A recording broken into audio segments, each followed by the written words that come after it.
I still use Viagra. There's still difficulties in my sex life. My relationship with it is still, it's still difficult. It's not simple. I found a way. It's never simple, No, Bobby. I know, and I wish. That's why we're doing this bloody I podcast. know, and thank you for doing that, because people need to hear that. It needs to be said. It's not all perfect. It doesn't always look great. No, it's messy and it's clumsy and it doesn't work all the time and it's too long or it's too short and it's all over the place and it's messy. Like it's not. There's no such thing as perfection.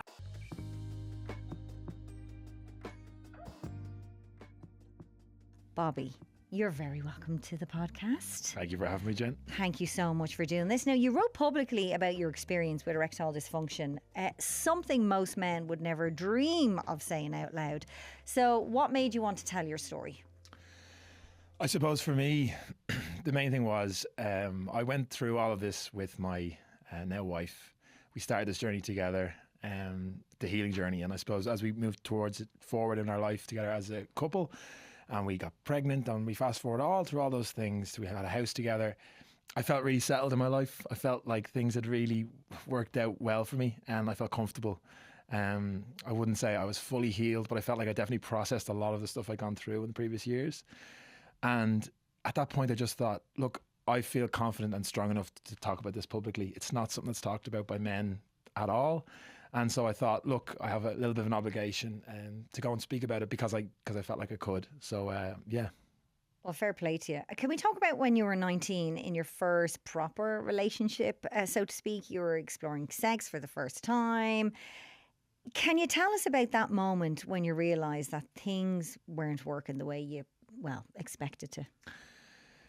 Yeah. So my first serious relationship, obviously two young people, in love, and you're just mad about each other. You just want to be with each other all the time, and you've got your hands all over each other, and you just think it's inevitable you're going to have sex when you feel ready to do so. And so that was the exact same for me, and I had never had any other thought other than that, until basically went to the point of actually having sex. And I'd never stopped to think about the mechanics of it or how it worked, or I didn't think there was anything to it. I thought I could just have sex when I felt aroused and I was with my partner. And really, not with our amazing sex education in this country, did you? Well, you must have been so well educated on everything. This is the thing. I know it's been said before, and I'll say it again today. It's just so bad. It's such a huge part of everybody's lives, and because of adults' shame and adults' embarrassment and adults' fear, we don't teach and talk to children properly about it. And we create a place where it's not safe for them to even ask about it. Yeah. Which I think is even worse. And so I had little to no education. I mean, I look back to my primary school. I went to a Catholic primary school.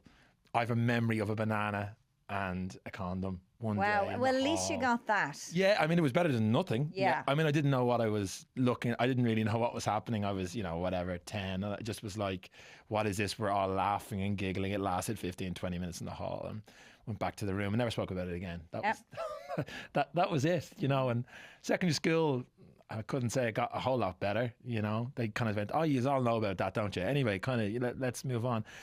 So yeah, fast forward to that point, and I just have nothing. All I know is from watching all the media that I've seen in TV and film and all these things is people, when they like each other, they want to have sex. They just have sex instantly on the spot. It's easy and everyone does it. And so I just thought it'd be the same for me. I had no other reason to think it wouldn't be that way. Why would you? Exactly. Nothing had told me that it wouldn't.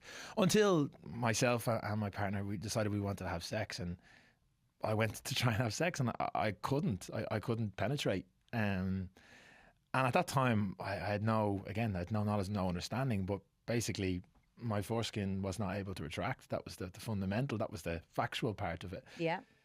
But I didn't even know that was part of it. I didn't know anything about that. When I wrote my article, obviously there was a lot of sadness amongst my family and some of my close friends. My parents particularly were hit very, very hard. They took a lot of it on themselves. My dad particularly, because he felt that he hadn't educated me and he hadn't had those conversations. And as I say to him, look, I don't hold any, anger towards him, but he didn't. Like we didn't talk about that, so I didn't know anything about it. When it didn't happen, when you couldn't penetrate, was it painful, by the way? Was it? So as I attempted to maybe try and penetrate, the pain came straight away. Wow. Yeah. And in recent years, I've heard lots of stories of people who forced it and ended up in hospital and all sorts of things. So I'm glad I didn't do that in one way. But yeah, you could feel the pain instantly. It wasn't something you could do. And Bobby, did you think it was nerves? It was what was going through your head? Yeah, I mean, there was so many stages of it. The start of it was definitely it's just nerves, and I'm sure I'm just doing something wrong, and I need to try again and relax, and and this went on for a while. And I think you do go into a state of a little bit of delusion when you're in a situation like that, where you're kind of thinking, oh, it'll be fine, it'll resolve itself. And then weeks go by, and then months go by, and then you start forming mechanisms to try and deal with it, the fact that it's not happening. And it just got worse and worse from there, really. So did you speak to anybody? You didn't speak to your family, but what about friends? Did you speak to any of the lads or? No, not at the time. I mean, it's a difficult thing to bring up. It is, like, definitely, even from like a shame or pride point of view in yourself, like as a man. Yeah, there's definitely an element of that. And again, I mean, I feel even guilty saying that in relation to my friends, because I know they would have been warm and they would have listened to me, but there was just an inherent voice inside my head that said, I can't share this for that reason. But also, again, you think of a young couple. I felt a lot of loyalty to my partner. That was our secret, that wasn't working, and there was shame for her. And I almost felt like I couldn't share that it wasn't my secret to tell. It had to be something that we nearly told together. But we obviously wanted to try and fix it rather than tell people about it. Was there a point in her life where maybe she thought it was her fault, or like, because you're both very young, it's not happening? I mean, that kind of pressure, so to speak, must have taken its toll on you mentally and your relationship. Definitely. I mean, it went through different stages. I mean, I know I can't obviously fully speak to her state of mind during the whole thing, but what I can say is we both had times where we would have blamed ourselves. We both had times where we took it upon ourselves that this was the reason it wasn't working. We'd come up with, oh, it's because of this, or oh, it's because of this, and it's not this. And just, again, two young people with very little education, gone in a situation where they didn't know what they were dealing with. We didn't know what we were trying to stop, or we didn't know what it was. We didn't know anything about it. But yeah, I mean, on our relationship, it was tough. I mean, for me, again, speaking for myself, I created a situation where I started to avoid it. I started to think of other things. And because when we went there, after a period of time, I'm talking about a good period of time, when we went there, it just made me feel so bad. I got this instant pain in the pit of my stomach. It would just arrive immediately. And I just felt awful. And so, yeah, a coping mechanism that I developed really was try not to think about it. And avoid it.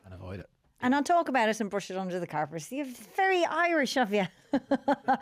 I mean, I can't imagine what you were going through. You have this thing that's not working, and you're with this person, and you're young and you're horny, and you just want to have fun together, and it's not happening. Did that take a toll on you mentally as well? Yeah, absolutely. I mean, for me personally, it's such a natural part of life, as I said at the beginning. And like, my wiring around it changed so much. It should have been something, like you said, I was horny, I was young. It should have been something full of joy and something that, I got pleasure and fun and laughter and just feeling good. And that was all taken away. It was all gone. It wasn't there. And so there was just this massive hole, basically, in my life and in me and in my relationship. And yeah, it made me feel like there was something very, very wrong with me. Seriously wrong. So what was the point when you thought to yourself, okay, I need help? So I would have known after a few years. Years. Wow. Yeah, because I would have told myself lies for a long time. And even the thought of getting help, the fear and the shame connected with getting help was so great that I was so scared to do it. I mean, I find it incredible even now to believe that this is what I did looking back, but I couldn't even Google it. I couldn't even put it into my phone out of fear somebody might see it, or they might find it and they might find out my big, deep, dark secret. And that was the level of fear and shame that I had, that I couldn't look at it. When I actually did go to get help, that was a little bit later, when I met my now wife, Fiona.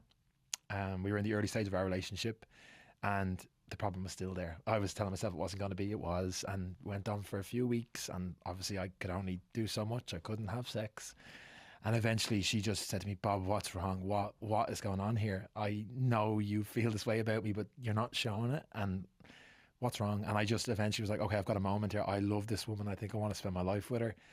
I either tell her or I live like this for the rest of my life on my own. And so is this like the first time you've had to say the words, you've had to like communicate it to another person? That must have been a really difficult thing to do. It was so difficult. I'll never forget. I can remember exactly where I was. I can remember the feeling. I became so frozen in my body. And I knew, as I said, it was just such a defining moment. And I had to decide which way I was going to go. And the thought of losing this woman outweighed it.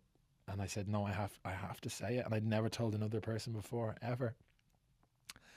And so I told her, but even I told her 70% of it. I couldn't even tell her everything. I couldn't even get myself to that. But I told her that I had problems and that there was certain things. And then eventually she got it out of me that that I couldn't pull my foreskin back. That was part of the reason. And she went, oh, okay. She was like, well, that sounds like something that can be fixed. And it was really that quick. She literally said it like that. She went, this can be something that can be fixed. That's what it sounds like. Give me your phone. And she took my phone. What did it feel like when she said that so quickly? And like, did it feel like a bit of a weight had been lifted off your shoulders? That moment came about 5 minutes later. Okay. When she went, it's called phimosis, and here's somebody who can treat it. Oh my God. When she said that, I went, oh, okay, there's nothing wrong with me. I'm not strange. I'm not odd. I'm not unique. No. I'm none of those things. I'm just somebody who has a medical condition that got missed. That's who I am, and this is going to be okay. There must have been a sadness there as well, though, of the years that you missed out on and the fact that shame and all of that had stopped you from putting your symptoms into Dr. Google that we're not supposed to do. But sometimes it can lead us to on the right path. Absolutely. So was there a little bit of sadness there? So the funny thing about the sadness, Jen, is that the sadness grows all the time. So the sadness is actually probably bigger now than it was when I first found that out. Because when I first found it out, it was like, there's a key, there's a freedom, there's an exit. I was so locked up in this prison cell in my head that there was like, oh, there's somebody here to let me out. Yeah. I'm gonna get free. Whereas now, as I'm 31 now, and I reflect on my 20s and I reflect on my earlier relationships and all that, that's when the sadness hits. When I look back and I start to think, which I do, I still do today, and the sadness is nearly more now than it was then, you know. So we find out kind of not what it is, but it's what. Can you say what it is again? Phimosis, it's called. Phimosis. Okay. How common is this? It's very common. Is it? Yeah, it's very common. I wouldn't want to give a stat that's like okay incorrect, but what I will say is that it's really, really common in men. Often what happens is it gets picked up when you're a baby and it gets fixed in the hospital. So that corrects a lot of them. So you get basically a very simple circumcision when you're a baby, and so you don't know you ever had that issue and it's gone. But that's not the case for everybody. It's not always picked up, and sometimes it develops a little bit later from what I've read.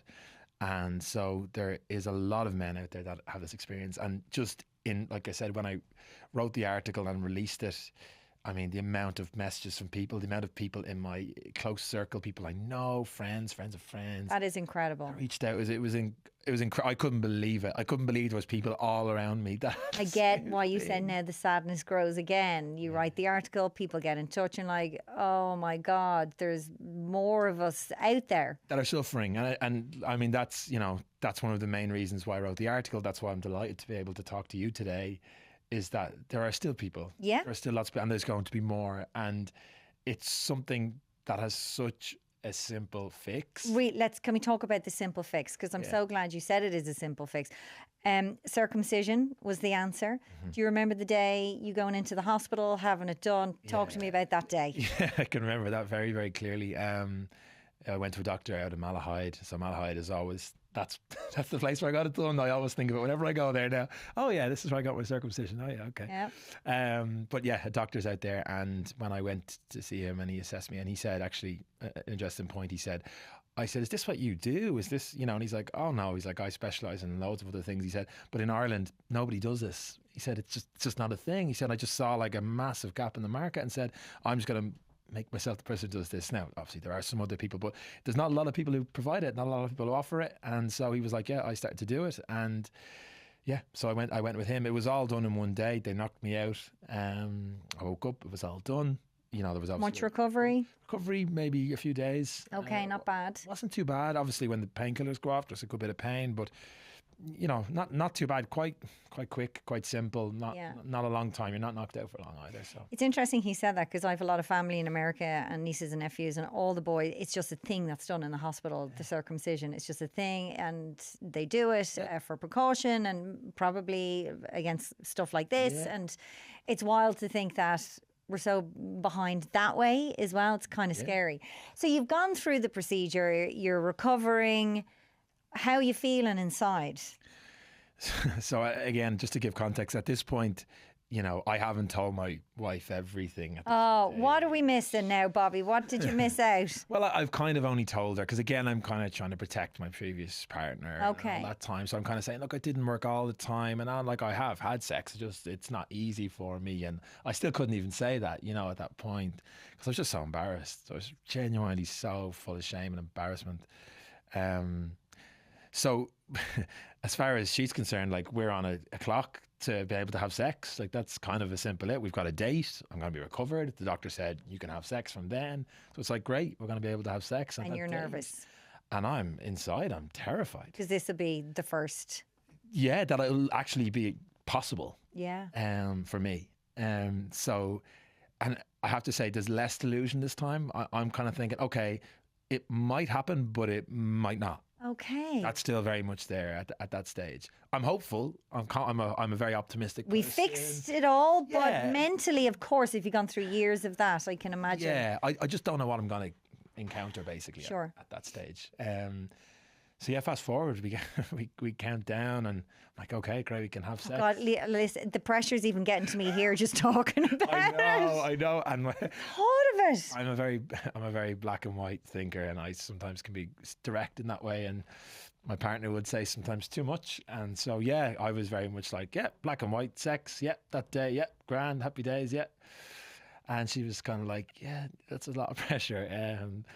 So we had to navigate through all of that. So yeah, we get to that point, and I'm thinking, okay, great, this is all going to be fine. And then we try to have sex, and I can't maintain an erection, and just can't happen. So foreskin or no foreskin, it doesn't matter. I can't do it. So I feel like I'm back to square one. Yeah. So what was the next step? Because you did talk about Viagra, which was, I presume, a help. Yes, absolutely. Again, Viagra, never been told anything about it, never been educated about it. All I know is, as everyone will often joke, there's lots of jokes amongst men and men's clubs, all this kind of thing. Oh, you take this magic pill and you get an erection and that's it. And then you talk to a health professional, they're like, well, that's not really how it works. That's not really what it's doing. And then they explain to me about it, how it works. I'm like, okay. I was kind of happy about it in a sense that they were like, look, you have to be aroused. This doesn't just give you an erection. Yeah. It allows the blood to flow, effectively. That's a very layman's way of saying it. Okay. It opens the barrier, allows the flow, and gives you potential for an erection. So yeah, I tried to go and get some Viagra from a pharmacy. But what proceeded then was another encounter full of shame and embarrassment, but not for me. I wasn't embarrassed. I was like, okay, I've got. Give me I've been through enough. I've done enough, guys. Going to get some tablets in a pharmacy, I couldn't care less. Like, it's whatever. And I again, at the time of writing the article, I just remember being like, it was like, okay, go out to your car, sit in the car, wait for us. We'll ring you when it's ready, and we'll have a paper bag for you, and we'll be ready for you to be collected. No. It was like, it was a drug deal. That's what it was like. And we'll hide you here. We'll bring you to the back room, and I was like, guys, just give me the tablets. I don't care if John or Mary who are behind me are getting their Nurofen, see me getting these. I don't care. I really don't care. So eventually got over that ordeal of getting them and took the Viagra. And yeah, I mean, it worked. I was able to maintain an erection. I could begin the idea of having sex, but Was a lot of that mental? Was it just based on your traumatic experience in your 20s? You know, the pressure of, you know, now we have to have sex because I'm, inverted commas, you know, fixed Yes. medically and fit and ready. Yeah. So was a lot of that mental and you just working through all of that? Yeah, without a doubt. The way I describe it now is sex is supposed to be something you look forward to and enjoy. Yeah. And that's the way we think about it in life. It's like, okay, I feel horny, I'm attracted to you, I'm excited, I'm going to feel great, the pleasure, all of it. Whereas for years, the message I was saying to myself was, oh no, we're going to feel like this again. Oh no, we're going to have this feeling. Oh no, it's bad. Oh no. On repeat, basically. And so, although I really wanted to have sex and I really wanted everything to be great and it to work, the messaging that I've been sending to my brain for years and years and years was negative ones. Yeah. And I trained myself and I learned. And so I would go into this other state where I was not feeling good, not feeling excited, just scared, just really scared and hoping everything was going to be okay. How are you going to get aroused and be in the moment when you have all that to process and deal with as well? Yeah, the in the moment one is the big thing. And again, my wife would say, she'd say, Bob, I've known you since you're a kid. We know each other since we're kids. And she'd say, you're such a vibrant, confident, outgoing person.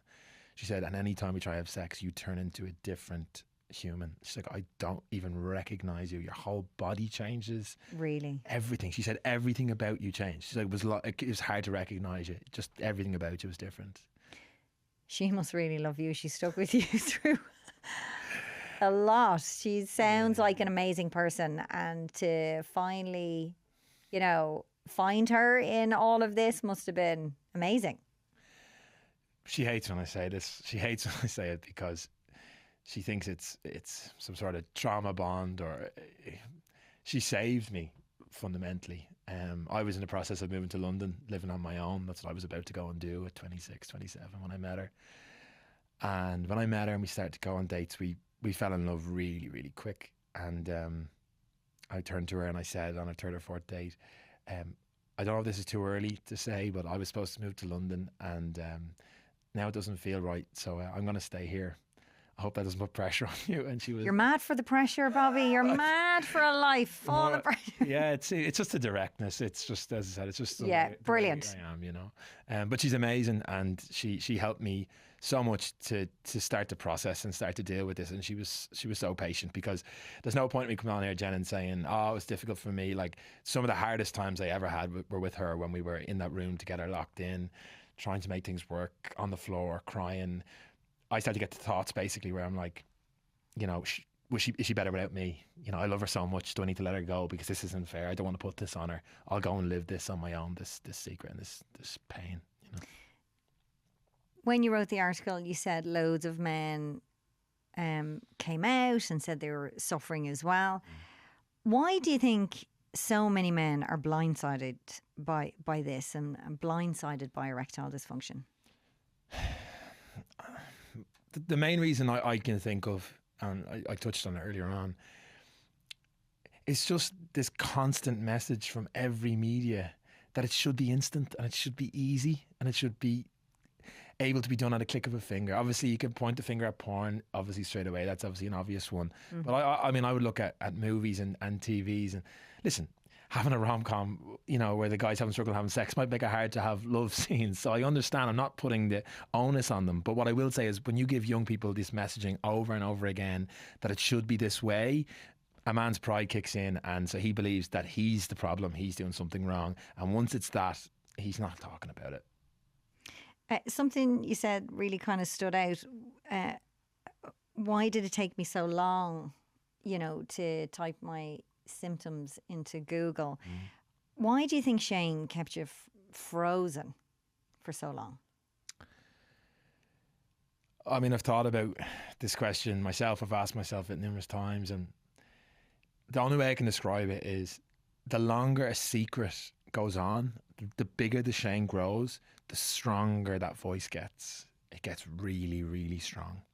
And so even when you build up the strength to maybe think about doing something, it's straight away there. It meets that thought immediately and says, no, you're not doing that. Because if you do that, this is what's going to happen, and then that's going to happen, and all those things you're afraid of are going to come true. And I mean, none of that is right, but the voice has so much power. It builds up over time. The more isolated you get, as you said, when you talked about me talking to my wife for the first time, I was on my own. Once that first relationship ended, I was on my own. You know, it was just me and that voice. And I thought there was absolutely no escape. And so the shame just keeps you there, and you can't get out of it. You can't get out of it. It's so hard to find the strength. And that was my experience. I just couldn't get out. You're so right. That voice just gets stronger and stronger. That secret, no matter what the secret is. Yeah, it doesn't matter. Yeah. Tell me about your life now. Talk to me. Yeah, so my life now, look. It's chaotic with two little ones. Yeah, of course it is. Yeah. Yeah, two young kids, one and three. So, yeah, listen, they're a handful. They're amazing. They're beautiful and they're great, but it's difficult, of course, as well. Look, my life now, I'm so glad to be able to sit here and say I have a family. You know, to say I have children. That was not possible for me up to the age of 26. That was never going to be able to happen. What was that news like when she told you? I was in disbelief. I genuinely couldn't believe it.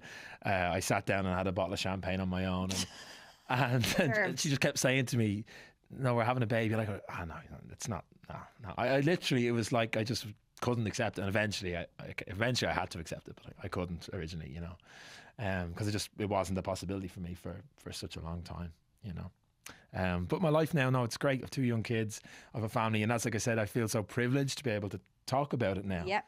But that's all the positive stuff, and I don't want it to give it a big happy ending at the same time. The reality is, I live with this now, Jen. This is not. It's not game over. It's not all finished. You know, I still use Viagra. There's still difficulties in my sex life. My relationship with it is still, you know, it's still difficult. It's not as simple. I found a way. It's never simple, No, Bobby. I know, and I wish. That's why we're doing this bloody podcast. I know, and thank you for doing that, because people need to hear that. It needs to be said. It's not all perfect. It doesn't always look great. No, it's messy and it's clumsy and it doesn't work all the time, and it's too long or it's too short and it's all over the place and it's messy. Like, it's not. There's no such thing as perfection. And that's the other thing as well. Listen, I was in the dating scene for so little. I've had 2 long-term relationships. That's been my life, and I hear all these stories about dating that people have, and it's this thing that people say, and it really annoys me. They're like, "Oh, but the sex isn't perfect straight away," and I keep going to them, I'm not saying it's not an important part of your relationship, but please don't make or break it. Look at the person, feel the person. You're going to have to work on all aspects of your relationship, including the sex. Don't let it define it. Don't let it define on its own. I hear so many young people saying that, and I'm just like, no, because you have to work on it. And like I said, and it gets better the longer you know someone as well. You start to learn. Again, from listening to this podcast, I've heard all the people talk and communication, all those things. That never stops. Doesn't matter how long you're with somebody, you're still going to have to do all of those things. So 100%. It's a joy to speak to you. I appreciate your honesty. Thank you so much for joining us on the podcast. I just, one last thing, if there's anybody listening, any men out there who are listening who are worried or, you know, have reservations, or they, you know, and they don't know where to go, what's your advice to them? My advice would be to go and see a doctor. That would be my number one advice. If you feel comfortable, to find a doctor that you feel comfortable with to talk about this. That would be what I said. Again, the doctor that I saw, I was very fortunate. He deals with this every day, so it was nothing to him.